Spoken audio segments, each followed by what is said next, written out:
मेरे प्रिय बच्चे, यदि मेरा यह संदेश तुम्हारे सामने आया तो इसे ध्यान से सुनो। तुम्हारी माँ क्या कहना चाहती है तुमसे? मेरे बच्चे, तुम्हारी यह एक गलती तुम्हें बहुत ज़्यादा कष्ट देने वाली है। यदि ऐसा नहीं होने देना चाहते तो मेरी बात ध्यान से सुन लो। तुम यह क्यों भूल जाते हो कि इस दुनिया में सबसे ज़्यादा कष्ट हमारे करीबी ही हमें देते हैं, जिनके बारे में हम खुद से ज़्यादा सोचते हैं। उन्हीं के कारण हमें अक्सर रोना पड़ता है। मेरे बच्चे, यदि तुम्हें कुछ सोचना है तो अपने भविष्य के बारे में सोचो। अपनी उन्नति, अपनी प्रगति के लिए नए नए रास्ते तैयार करो। यदि लोग क्या कह रहे हैं, क्या कर रहे हैं और तुम्हारे बारे में क्या सोच रहे हैं, यह बातें सोचते रहोगे तो केवल कष्ट ही भोगते रहोगे। क्योंकि सच तो यह है कि किसी को तुम्हारी नहीं पड़ी। सबको अपने भले से मतलब है। किसी से कुछ पल बात करते हो, उसे ही अपना मान लेना, यह तुम्हारा स्वभाव है।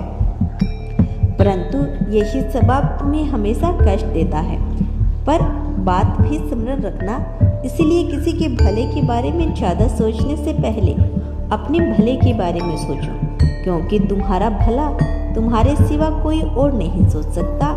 मेरे बच्चे, इतने संकोच, इतने प्रश्न तुम्हारे मन में हैं कि उनका उत्तर मुझे कहीं ना कहीं से तुम्हें देना ही पड़ता है। मन मिजाज तुम्हारा सही नहीं रहता, मैं जानती हूँ। कई सारी चिंताएं हैं तुम्हारे मन में। यह चिंता केवल तुम्हें खुद के लिए नहीं, यह चिंता तुम्हारे परिवार के सदस्यों के लिए भी है। कल क्या होगा, कैसे सब कुछ ठीक होगा, यही चिंता तुम्हें सताती रहती है। किंतु हद से अधिक किसी चीज़ के बारे में सोचने से उसका गहरा दुष्प्रभाव भी इंसान पर पड़ता है। मेरे बच्चे, एक बात तो मैं तुम्हें याद दिलाना चाहती हूँ। क्या तुम्हें यह बात याद है कि तुमने कभी मुझसे यह कहा था कि तुम अपनी सारी चिंताएं, अपना सारा दुख दे मुझे समर्पित कर दो, और जो भी होगा वह तुम्हें स्वीकार होगा, चाहे अच्छा हो या बुरा हो। तुम हर चीज़ मेरी इच्छा मानकर स्वीकार करोगे, तो फिर आज इतनी चिंता क्यों कर रही हो? क्या तुम अपनी माँ के ऊपर अब विश्वास नहीं रहा, या फिर अपने वादे तुम भूल चुके हो? और यदि ऐसी बात नहीं है तो निश्चित होकर अपना जीवन जियो, और यह बात याद रखो कि कुछ भी किसी के साथ बिना कारण या बिना कोई उद्देश्य के नहीं होता।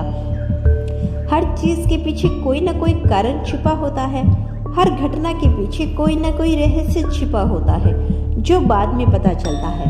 इसीलिए मेरे बच्चे, प्रयास करो, अत्यधिक चिंता ना करो। प्रयास करोगे तो कोई ना कोई रास्ता अवश्य मिलेगा। मेरा आशीर्वाद तुम पर कभी भी हारोगे नहीं। तुम्हारा सकारात्मक ऊर्जा तुम्हें कभी हारने नहीं देगी। इसीलिए निश्चित रहो, जो होगा तुम्हारे अच्छे के लिए होगा, तुम्हारे परिवार के अच्छे के लिए ही होगा। तुम बस मेरी भक्ति सच्चे मन से करते रहो, पूरी निष्ठा के साथ अपना कर्म करो। मेरे बच्चे, तुम्हारा सदा कल्याण हो। यदि तुम मेरे इस संदेश को यहाँ तक देख रही हो तो कमेंट में धन्यवाद यूनिवर्स अवश्य लिख देना।